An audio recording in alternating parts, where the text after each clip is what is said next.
Welcome to the Sapna home schooling channel. नमस्कार मित्रांनो, मी रवींद्र.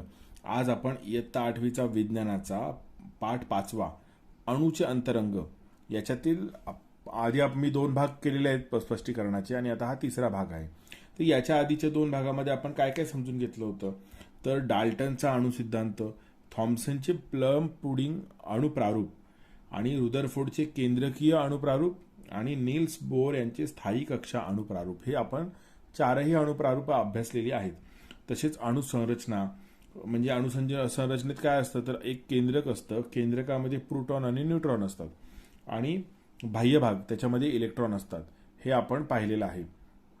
आता आपण याच्या पुढचा भाग पाहूया. ओके, तर इथे बघा काय दिलेले आहेत, प्रश्न दिलेले आहेत. सुरुवातीलाच काय काय प्रश्न आहेत तर अणूत किती प्रकारचे अव अणुकण आढळतात.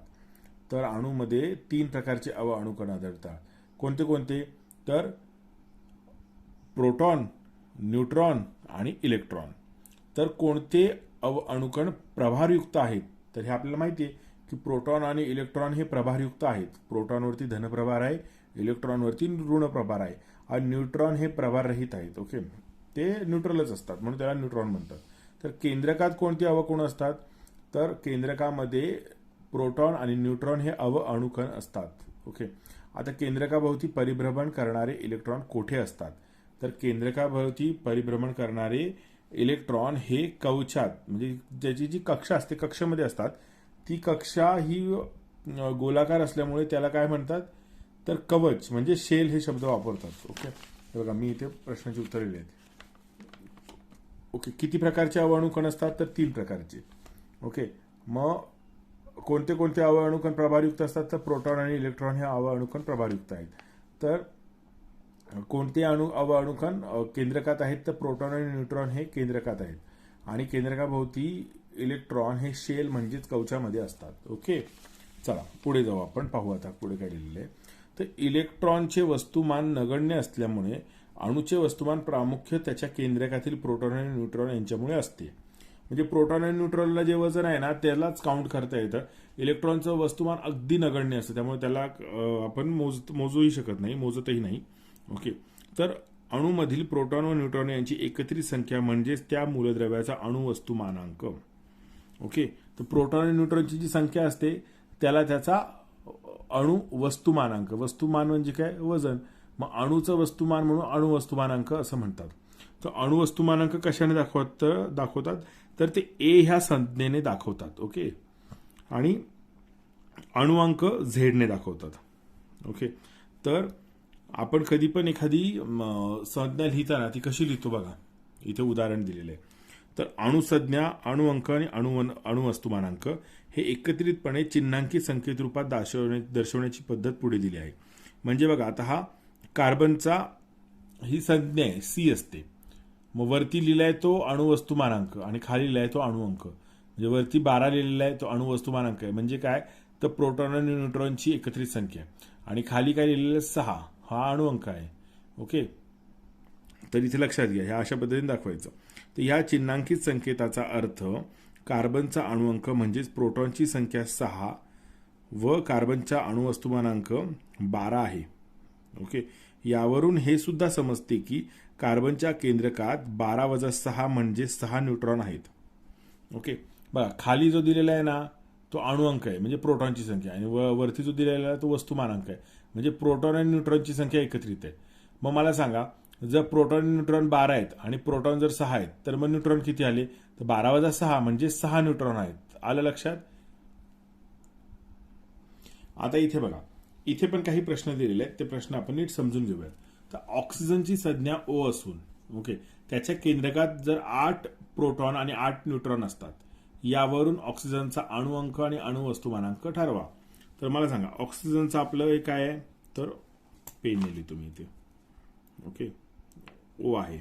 ओके, मग अणुवस्तुमानांक किती येईल सांगा, किती आहेत 8 प्रोटॉन 8 न्यूट्रॉन, मग 8 आणि 8 किती झाले 16. ओके, आणि प्रोटॉनची संख्या आपण खाली लिहू किती झाले 8. आलं लक्षात. ओके, मग आता पुढचं बघू. काय सांगितलं कार्बनचा अणुअंक 6 आहे आणि कार्बनच्या अणुत किती इलेक्ट्रॉन असतील तर इलेक्ट्रॉन किती असतील सांगा तर कार्बनच्या अणूमध्ये इलेक्ट्रॉन असतील 6च. कारण जेवढे प्रोटॉन असतात ना तेवढेच इलेक्ट्रॉन असतात. ओके, मग प्रोटॉन आणि इलेक्ट्रॉनची संख्या समान असते, म्हणूनच तर अणू विद्युतदृष्ट्या उदासीन असतो. कारण धन पण तेवढेच असतात आणि ऋण पण तेवढेच असतात. धन प्रोटॉन आहेत म्हणजे जेवढे प्रोटॉन तेवढेच इलेक्ट्रॉन.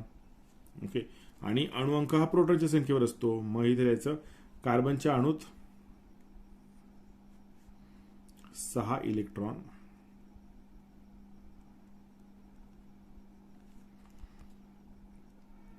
असतील. ओके, मग पुढे जाऊ. सोडियमच्या अणूत 11 इलेक्ट्रॉन आहेत. तर सोडियमचा अणुअंक किती? बघा, जेवढे इलेक्ट्रॉन तेवढेच प्रोटॉन, त्याच्यामुळे अणुअंक किती? 11. मग इथे लिहायचं सोडियमचा अणुअंक 11 आहे. ओके ओके, इलेक्ट्रॉन तेवढेच प्रोटॉन. मॅग्नेशियमचा अणुअंक व अणुवस्तुमानांक अनुक्रमे 12 व 24 आहे. बघा, 12 कोण आहे? अणुअंक, आणि 24 कोण आहे? तर अणुवस्तुमानांक. तर चिन्हांकित संकेतामध्ये तुम्ही ते कसे दर्शवाल? तर मॅग्नेशियमचं संज्ञा काय आहे? तर Mg. ओके, अणुवस्तुमानांक वरती लिहायचा आपण 24 आणि अणुअंक खाली लिहायचा 12. बरोबर. आता पुढे जाऊ. कॅल्शियमचा अणुअंक व अणुवस्तुमानांक अनुक्रमे 20 व 40 आहे. यावरून कॅल्शियमच्या केंद्रकात किती न्यूट्रॉन असतील ते काढा. बघा, प्रोटॉन किती आहेत? 20 आणि अणुवस्तुमानांक किती आहे? 40. ओके, 40 म्हणजे काय आहे? तर प्रोटॉन अधिक न्यूट्रॉन.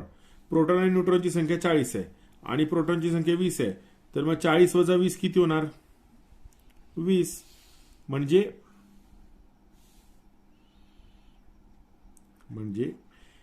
किती न्यूट्रॉन असतील? 20 आहेत. ओके, आलं लक्षात? जेवढा अणुवस्तुमानक आहे त्याच्यातून प्रोटॉनची संख्या वजा केली की न्यूट्रॉनची संख्या मिळते आपल्याला. हे लक्षात आले तुमच्या आतापर्यंत?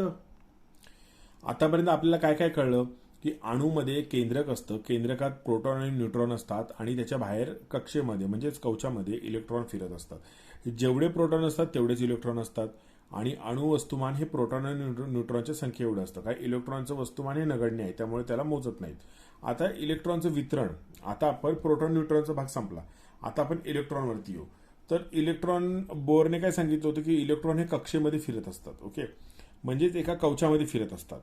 तर त्या कवचांची पण कसे लेवल आहेत, म्हणजे पहिलं कवच, दुसरं कवच, तिसरं कवच, चौथं कवच, अशा पद्धतीने. ओके, म्हणजे पहिली कक्षा, दुसरी कक्षा, तिसरी कक्षा, चौथी कक्षा, अशा 4 कक्षांमध्ये इलेक्ट्रॉन फिरत असतात. तर बोर्नच्या अणुप्रारूपानुसार इलेक्ट्रॉन स्थायी कवचामध्ये परिभ्रमण करतात. या कवचांना विशिष्ट ऊर्जा असते. अणुकेंद्रकाच्या सर्वात जवळ असलेल्या कवचाला पहिले कवच, त्यानंतरच्या कवचाला दुसरे कवच, अशा प्रकारे कवचाला नंबर दिलेले आहेत. ते नंबर काय दिलेले आहेत? तर KLMN ह्या संज्ञा दिलेल्या आहेत. बघा, पहिलं कवच, दुसरं कवच, तिसरं कवच, चौथं कवच, यांना KLMN या संज्ञा दिलेल्या आहेत. के म्हणजे कोणता? पहिलं कवच. मग त्याच्या बाहेरची कक्षेला काय म्हणणार आपण? दुसरं कवच. ते काय आहे? L.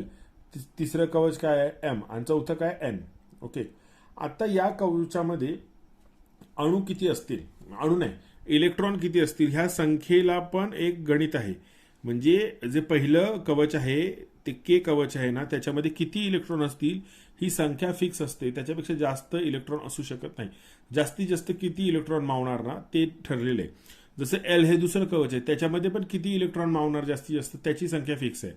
म्हणजे तिसऱ्या कवचात किती मावणार ह्याची पण संख्या फिक्स आहे. चौथ्या कवचात किती, जास्तीत जास्त, कमीत कमी असू शकतात किती पण जास्तीत जास्त किती त्याच्यामध्ये इलेक्ट्रॉन मावणार ना त्याची संख्या फिक्स आहे.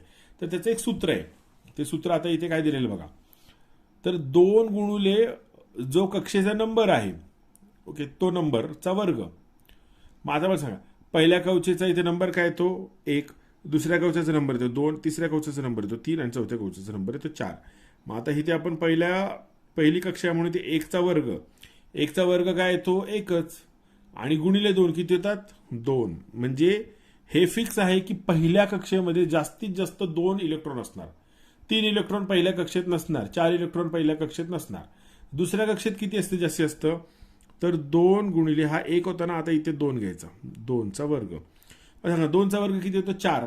आणि 4 गुणिले 2 किती? 8. म्हणजे दुसऱ्या कक्षेत जास्तीत जास्त 8 इलेक्ट्रॉन असतील. म्हणजे एखाद्या अणूमध्ये जर समजा 5 इलेक्ट्रॉन आहेत, ओके, तर त्यातले 2 हे पहिल्या कक्षेत असतील आणि उरलेले 3 दुसऱ्या कक्षेत असतील. एखाद्या अणूमध्ये समजा 7 इलेक्ट्रॉन आहेत, तर त्यातले 2 हे पहिल्या कक्षेत असतील आणि उरलेले 5 हे दुसऱ्या कक्षेत असतील. ओके. एखाद्या अणूमध्ये 10 इलेक्ट्रॉन आहेत, तर 2 हे पहिल्या कक्षेत असतील आणि 8 हे दुसऱ्या कक्षेत असतील. आता तिसऱ्या कक्षेत किती असू शकतात बघा, तर 2 गुणिले 3चा वर्ग म्हणजे किती, 3 त्रिक 9, 9 दुने 18. आलं लक्षात. म्हणजे पहिल्या कक्षेत जास्तीत जास्त 2 इलेक्ट्रॉन असणार, दुसऱ्या कक्षेत जास्तीत जास्त 8 इलेक्ट्रॉन असणार आणि तिसऱ्या कक्षेत जास्तीत जास्त 18 इलेक्ट्रॉन असणार. ओके. 18 पेक्षा जास्त तिसऱ्या कक्षेत मावणार नाहीत आणि 8 पेक्षा जास्त दुसऱ्या कक्षेत मावणार नाहीत. हे तुमच्या लक्षात आलं आता. आणि चौथ्या कक्षेत किती असतील, तर 2 गुणिले 4चा वर्ग. 4चा वर्ग किती, तो 16 आणि 16 दुने किती, 32. ओके. म्हणजे चौथ्या कक्षेमध्ये जास्तीत जास्त 32 इलेक्ट्रॉन. आता समजा एखाद्या अणूमध्ये असं मानू की आपण 18 इलेक्ट्रॉन आहेत. ओके. तर पहिल्या कक्षेत त्यातले 2 राहणार, दुसऱ्या कक्षेत 8 राहणार. 10 संपले, उरले किती, 8. मग तिसऱ्या कक्षेत 8 असतील. ओके. आता 19 इलेक्ट्रॉन असतील, तर पहिल्या कक्षेत 2, दुसऱ्या कक्षेत 8 आणि तिसऱ्या कक्षेत 11. अशा पद्धतीने त्याचं विभाजन होणार. तर वरील तक्त्यावरून कवचातील जास्तीत जास्त इलेक्ट्रॉनची संख्या लिहा. तर के मध्ये आपल्याला किती कळलं, 2. ओके. एल मध्ये किती कळलेलं आहे, 8. आणि एम मध्ये किती आहे, तर 18. आणि एन मध्ये किती आहे, 32. ओके. हे लक्षात आलं तुमच्या. चला पुढे जाऊ आपण. आता अणूची संरचना व सूर्यमाला यांच्या साधर्म्य आहे. सूर्यमालेतील ग्रह सूर्याभोवती गुरुत्वीय बलामुळे फिरतात. तर अणू संरचनेत कोणते बल कार्यरत करत असेल. केंद्रकात अनेक धनप्रभारित प्रोटॉन एकत्र असतात. केंद्रकातील न्यूट्रॉन्सचे एक कार्य काय असेल असे तुम्हाला वाटते. ओके. हे प्रश्नांची उत्तरं तुम्ही शोधा. तर मूलद्रव्यांचे इलेक्ट्रॉन स्वरूपण. ओके. म्हणजे आपण पाहिले की KLMN या कवचांमध्ये अनुक्रमे जास्तीत जास्त 2, 8, 18, 32 इलेक्ट्रॉन सामावू शकतात. हीच कवचांची कमालधारकता होय. कमालधारकता म्हणजे ह्याच्यापेक्षा जास्त इलेक्ट्रॉन त्या कक्षेत नाही मावणार. तर कवचांच्या कमालधारकतेनुसार अणूमधील इलेक्ट्रॉनचे कवचामध्ये वितरण होते. एखाद्या मूलद्रव्याच्या अणूमधील इलेक्ट्रॉनची कवचनिहाय मांडणी म्हणजे त्या मूलद्रव्याचे इलेक्ट्रॉन स्वरूपण होय. प्रत्येक इलेक्ट्रॉनकडे तो ज्या कवचात असतो त्यानुसार निश्चित अशी ऊर्जा असते आणि पहिल्या कवचातील म्हणजे के ची इलेक्ट्रॉनची ऊर्जा सर्वात कमी असते. त्यापुढील कवचातील इलेक्ट्रॉनची ऊर्जा कवच क्रमांकाप्रमाणे वाढत जाते. मूलद्रव्याच्या अणूचे इलेक्ट्रॉन स्वरूपण असे असते की त्यायोगे सर्व इलेक्ट्रॉनची एकत्रित ऊर्जा कमीत कमी असते. अणूतील इलेक्ट्रॉनचे कवचांच्या कमालधारकतेप्रमाणे तसेच ऊर्जेच्या चढत्या क्रमानुसार असलेल्या कवचांमध्ये स्थान मिळवतात. आता आपण काही मूलद्रव्यांच्या अणूचे इलेक्ट्रॉन स्वरूपण पाहून तक्ता पूर्ण करूया. ओके. 1 ते 3 ओळी भरून दिल्या आहेत, उरलेल्या ओळी तुम्हाला भरायच्या आहेत. आता आपण हा तक्ता बघूयात कसा भरायचा आहे तो. आता तुम्हाला एक गोष्ट अजून कळली की जे इलेक्ट्रॉन आहेत जेवढे बाहेरच्या कक्षेत असतात ना तेवढी त्यांची ऊर्जा धारण करण्याची क्षमता जास्त असते आणि जेवढ्या आतल्या कक्षेत असतील म्हणजे के कक्षातले जे इलेक्ट्रॉन आहेत त्यांची ऊर्जा कमी असते. एन कक्षातल्या इलेक्ट्रॉनची जी काही ऊर्जा असते ती जास्त असते. आता हायड्रोजनमध्ये किती इलेक्ट्रॉन आहेत, 1. म्हणजे पहिल्याच कक्षेत. या कक्षा रिकाम्या असणार. ओके. मग संख्या स्वरूपात इलेक्ट्रॉन स्वरूपण 1च. हेलियममध्ये किती आहेत अणू, 2 आहेत. म्हणजे ते पहिल्याच कक्षेत बसणार आहेत. पण लिथियममध्ये किती आहेत, लिथियममध्ये 3 इलेक्ट्रॉन आहेत. 3 इलेक्ट्रॉन असल्यामुळे 2 पहिल्या कक्षेत, उरलेला 1 तिसऱ्या कक्षेत, दुसऱ्या कक्षेत. कार्बनमध्ये किती आहे, 6. म्हणजे इथे किती येणार, 2. उरले किती, 4. इथे लिहून टाका. ओके. म्हणजे इथे लिहायचं 2 आणि 4. 2 आणि 4 किती होतात, 6 होतात. नायट्रोजनमध्ये किती, 7 आहेत. म्हणजे इथे किती येणार, 2. उरले किती, 5. म्हणजे इथे आपण लिहायचं 2 आणि 5. मग ऑक्सिजनमध्ये किती, 8 आहेत. मग 2 आणि किती, 6. म्हणजे इथे किती होणार, 2 आणि 6. 6 आणि 2 8 होतात की नाही. बेरीज इथे लक्ष द्यायची नाही, बेरीज चुकली नाही पाहिजे आपली.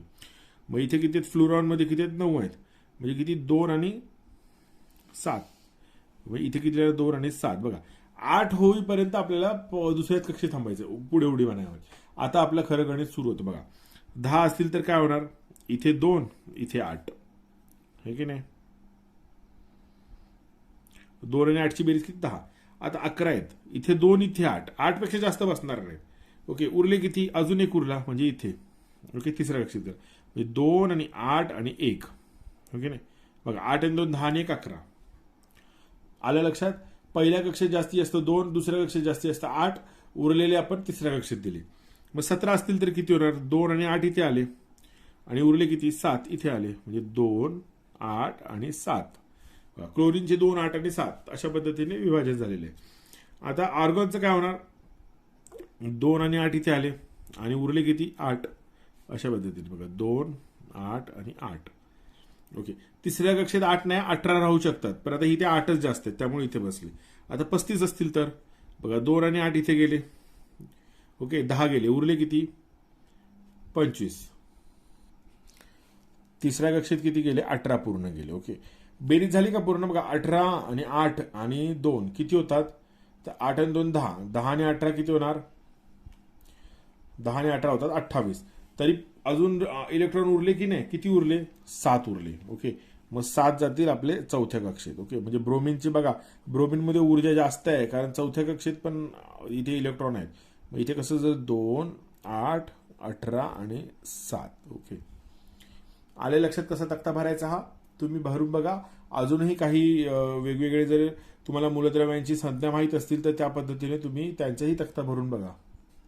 व्हिडिओची लेंथ जास्त होत असल्यामुळे मी आता हा व्हिडिओ थांबवतोय. पुढच्या व्हिडिओमध्ये म्हणजे पुढच्या भागामध्ये आपण संयुजा, समस्थानिके, अणुभट्टी, त्याचे संचलक आणि नियंत्रक याचा अभ्यास करूयात. ओके, जर तो व्हिडिओ तुम्हाला पाहायचा असेल मित्रांनो तर तुम्ही सपना होम स्कूलिंग चॅनलला सबस्क्राईब करून बेल आयकॉन दाबा. म्हणजे जेव्हा मी तो व्हिडिओ अपलोड करेल तेव्हा तुम्हाला त्याचं नोटिफिकेशन मिळेल. आणि तुम्हाला जर आपले जास्तीत जास्त व्हिडिओ पाहायचे असतील आणि सर्व व्हिडिओचं नोटिफिकेशन हवं असेल तर तुम्ही आपला चॅनल जॉईन सुद्धा करू शकता. धन्यवाद.